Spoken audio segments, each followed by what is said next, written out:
Hey y'all, welcome to my channel. My name is Mella. Today I want to talk about how being your most authentic self is an act of revolution and resistance. Some might say that we're like in the dark ages, and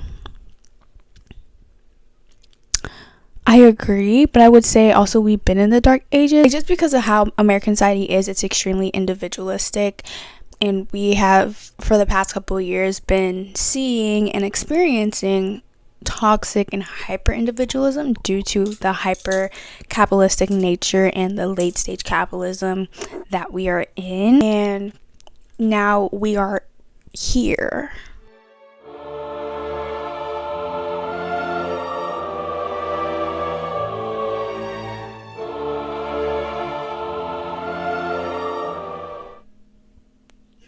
Right. I know period right now of, I'll just say it, like kind of eugenics and putting people into a box, and if you don't fit into that box, you are an outsider and you are the reason, you are what is wrong with society. Society already has put you in a box, but now you're getting put in more of a tighter box, and if you don't fit these bullet points, it's just like, okay, you're not deemed worthy, you're what's wrong with society, we need to get rid of you, right? And it's just like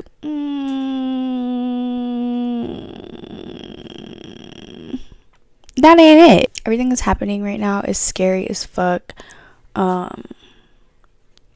It's not fun. It puts stress on the mind, the body, the spirit. Like, it's not it. I remember like when the election results came out or whatever. I remember when like everything was happening and I was telling my friends, like, everybody was sad and like distraught and all that stuff, but one of the biggest things that has stayed with me, one of the things that I said to them was, don't let this stop you from living your life, and your best form of resistance and resilience and revolution is being your most authentic self, in addition to other things, right? Helping at food banks, volunteering, protesting, being part of grassroots organizations, being in a community with other people, building community, all that stuff. That obviously, that's not the only form of resistance, but that on top of things, don't dim your fucking light. Don't conform to the status quo. Don't conform to the new status quo of what society deems as what is correct, right? Because at the end of the day, you're doing an injustice to yourself, right? You're doing an injustice to yourself to live your best and most authentic life. Because I was talking to my friend about this the other day, and they were like, well, what about people who are LGBTQ or trans? And I was like, I absolutely understand that. Like, who are immigrants, who are LGBTQ immigrants, all that stuff, they're like, well, they would have to conform if certain laws were passed to protect themselves, just as people of past genocides would have to do. And I was like, I absolutely understand that. I'm not saying don't do what you have to do to protect yourself. I guess for me, because I am a black woman, I stick out like a sore thumb. Like, America and the world is constantly putting black women down. And I remember like just being at a young age where like that shit, it wouldn't bother me because I had a strong self-sense myself, but sometimes it gets to you, right? It gets to you, right? Like, you see like colorist ass comments, you'll see texturism comments, you'll see other comments about how black stereotypical shit on TV, all these other things, and it's just like, damn, like, y'all really hate black women. And I guess because I stick out like a sore thumb and I've seen how the world treats black women of all kinds, whether they're rich, poor, educated, not educated, all these other things, I see how the world treats black women. And because I am part of that group, I guess for me, I've learned that like I conform because I have to. Black women conform already because they have to survive.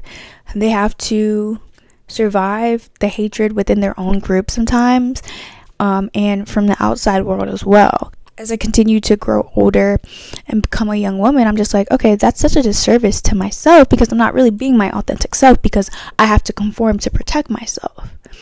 right? And it's like, damn, like I can't even be fucking authentic. I can't be my authentic self. I can't be happy and outspoken without being called loud and ghetto. You get what I'm saying? So it's like, I totally understand what my friend was saying, because if you have to conform to protect yourself, I understand. Black women do that all the fucking time. It's like they want you to conform. They want you to fall in line. I really just say, like, F that and just do you and live your most authentic life and be your most authentic self. Say fuck the status quo, fuck whatever is happening. I'm gonna do me, and I'm gonna be in community with people who are living authentically as well. Right now I'm reading like The Bluest Eye. I just started it because I love Toni Morrison. I've read like her other books. I've read Sula and all that stuff, but I'm reading The Bluest Eye. It's a really, really easy book, but literally chapter 1, Autumn chapter 1, what's her name, Claudia, got a white doll for Christmas, and she was like, I ain't want that fucking white doll, bitch. Because what is a white doll? The white doll represents the beauty standards of that time. Telling, mind you, this is set in the 1940s, so like late 1940s, early 1950s. So what does a white doll with blue eyes and blonde hair represent? It represents what the beauty standard was at the time. White is beautiful, black is ugly. And in the book, Claudia literally destroys the white fucking doll that she got, and everybody's screaming at her. The adults are screaming at her, why would you ruin the doll? Like, you can't take care of nothing that we give you, blah blah blah, all this stuff. Do you know how much I would have wanted a white a baby doll growing up? And it's like, society is making y'all conform, is making black people in this book conform to beauty standards, making them inflict self-hatred upon themselves. But Claudia is this representation. Even just in the first chapter, I haven't even finished reading the fucking book, but just in the first chapter, she is rejecting that, and she's like, I don't understand the big deal about this white doll and what it represents. She's like, it does nothing for me.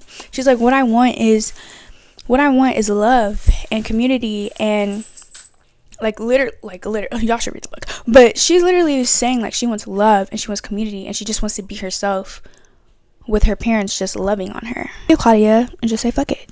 Like, fuck it. I want to read to y'all what Angela Davis says about optimism in the future and how to stay optimistic, especially during extremely tough times, right? She says, well, I don't think we have an alternative other than remaining optimistic. Optimism is an absolute necessity, even if it's only optimism of the will, as Gramsci said, and pessimism of the intellect. Whew. What has kept me going has been the development of new modes of community. I don't know whether I would have survived had not movements survived, had not communities of resistance, communities of struggle survived. So whatever I'm doing, I always feel myself directly connected to those communities. And I think this is an era where we have to encourage that sense of community, particularly at a time when neoliberalism attempts to force people to think of themselves only in individual terms and not in collective terms. It is in collectivities that we find reserves of hope and optimism. So optimism is an absolute necessity, even if it's optimism of the will and pessimism of the intellect. Fucking ate that. And all I can think about when I'm thinking about that is like, I'm thinking about all these people that have lived in like extremely like oppressive states, right? Like, think about the Dairy Girls going through like a really, really hard time with like the NRA in Britain, and they literally, life went on for them, and they kept showing up as their authentic selves, being firm and like, okay, we're Catholic and we love being Catholic and all that stuff, speaking up against like what was happening and all that stuff, while still being children in the essence of it and just being their most authentic selves. And I think that's a great example of showing up in the most authentic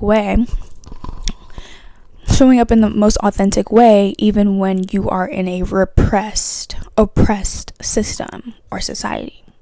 I just been thinking about this for a minute now, and like how we absolutely have to, you know, keep being authentic, finding community with other people, people that don't look like us, people that don't think like us either, so that we can understand like the global struggle that we're all going through, and how there's so many different people in the world, and how all our struggles are connected.